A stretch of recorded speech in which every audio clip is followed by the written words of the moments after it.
सास बहू का प्यार। मम्मी जी जैसे ही मानसी के आने की खबर सुनी, गठिया का दर्द और अपनी सारी बीमारी भूलकर प्यारी बहू की तैयारी के लिए सबको हिदायतें देने लगी। मैं चुपचाप अपने कमरे में आ गई, आंखें भर आई। 15 साल होने को आए मेरी शादी को। मानसी को मात्र 5 साल ही हुए हैं। कितने दिन मैं मम्मी की जाति बर्दाश्त करूंगी। इस बार चुप नहीं रहूंगी। मम्मी जी से मुझे जो शिकायत है, मुझे उसको इसका एहसास दिलाना ही होगा।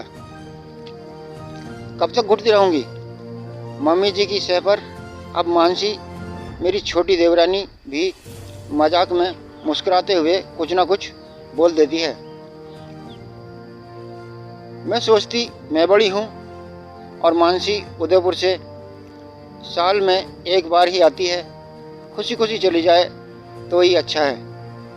अगर मायके में शादी ब्याह रहा तभी जल्दी आती है। मानसी मेरे देवर अरुण की पत्नी और मम्मी जी की आदर्श और प्यारी बहू है। दोपहर की फ्लाइट से मानसी और अरुण आ रहे हैं। उसका कमरा, बाथरूम सब चमचमा रहा है। रसोई से उनकी पसंद के व्यंजनों की खुशबू आ रही है। मम्मी जी का बस चलता तो दोपहर की फ्लाइट को और पहले ही लैंड करवा देती। मैं दोनों बच्चे अमन और नैना को जल्दी से खाना खिलाकर पड़ोस में रहने वाली सहेली रीता के यहाँ खेलने भेज देती हूँ। मानसी, अरुण आ गए हैं। मम्मी जी उन्हें प्रेम से खाना खिला रही है और मैं किचन में गरम गरम फुलके सेक रही हूँ। मम्मी जी कहती हैं, मानसी बेटा कितनी कमज़ोर लग रही हो, खाना नहीं खाती हो ठीक से। हाँ बेटा, तू घर बाहर सब संभालती है। हाँ मम्मी जी, घर बैठे कैसे 2 रोटी मिलेंगी। सुनीता भाभी जैसी मेरी किस्मत कहाँ, जो आपका पेंशन भी। ये तो सही कहा तूने मानसी। इतने के बाद भी मम्मी जी आप कमज़ोर और दुबली लग रही हो। अरे बेटा, मेरे पैसे से सबको मतलब है। बाहर घर रेंट पर लेकर रहना पड़ता तो समझ में आता। ये मम्मी जी कह रही थी। सास बहू का यह संवाद, उफ, अब मेरे बर्दाश्त की सीमा से ख़त्म हो गई। मैं किचन से बाहर निकल फट पड़ी। मानसी तुम भी सुनो और मम्मी जी आप भी सुनिए। हाँ, आपके घर में हम रहते हैं, आपका पेंशन भी हमारे ऊपर खर्च होता है, पर आज मुझे मजबूर होकर ये सब बोलना पड़ रहा है। पापा जी 1 साल से बेड पर हैं, हमेशा हॉस्पिटल में एडमिट कराना पड़ता था डायलिसिस के लिए। सप्ताह में 2 बार 6 महीने तक ले जाना पड़ता था। बच्चों की परवाह किए बिना मैं 7-8 घंटे हॉस्पिटल में रहती, क्योंकि अजय को ऑफिस से छुट्टी नहीं मिलती थी। अरुण पढ़ाई कर रहा था। सिनेमा देखने, घूमने पति पत्नी साथ जाते हैं, पर 15 साल की शादी शुदा जिंदगी में शायद ही ये पल मुझे नसीब हुआ हो। और मानसी हनीमून के लिए सिंगापुर गई। आप कितना खुश हो रही थी। कभी मैके जाना होता मुझे तो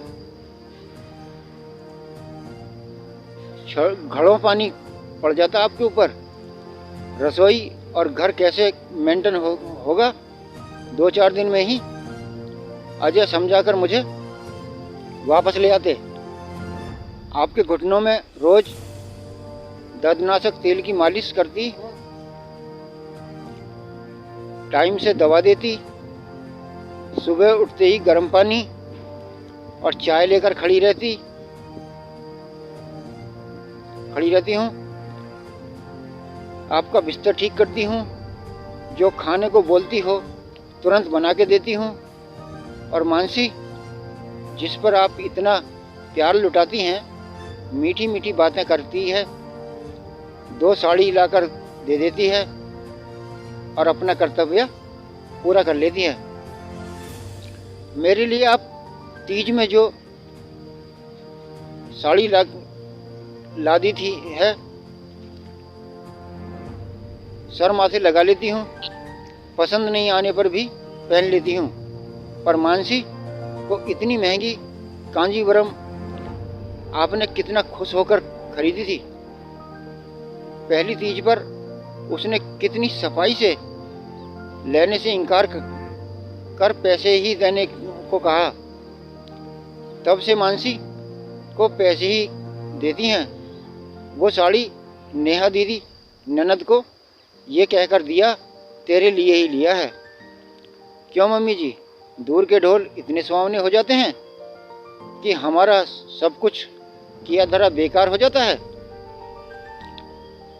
आप हमेशा रेंट और पेंशन का ताना देती हैं।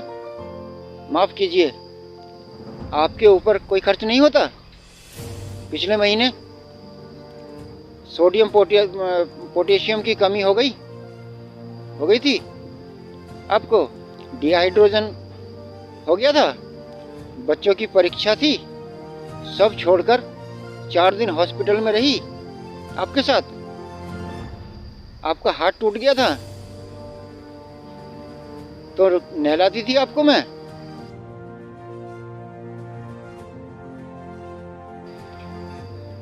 अपने हाथ से खाना खिलाती, बात भी बनाती थी। कौन सी बहू और कौन सी बेटी आई थी आपकी सेवा करने।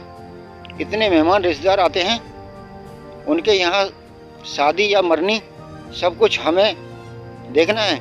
पता नहीं कब अजय आ गए और मेरी बातें सुनकर मैंने कहा, मम्मी जी कभी सोचिएगा, आपका पेंशन और रेंट लेकर भी कोई आपको रखने के लिए तैयार हो तो मैं बच्चों को लेकर चली जाऊंगी।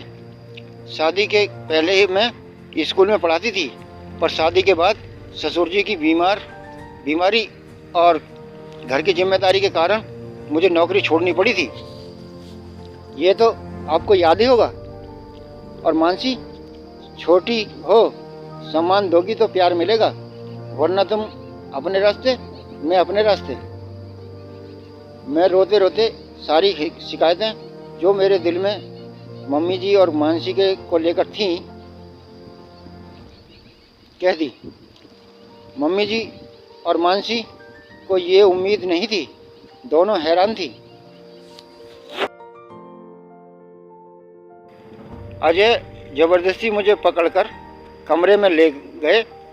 मेरी रुलाई रुक नहीं रही थी। बच्चे भी आ गए थे खेलकर। घर में अजीब सा सन्नाटा पसरा हुआ था, पर मैं आज बहुत हल्का महसूस कर रही थी। और देवरानी अगली बगली झांकने लगी, कहीं सास को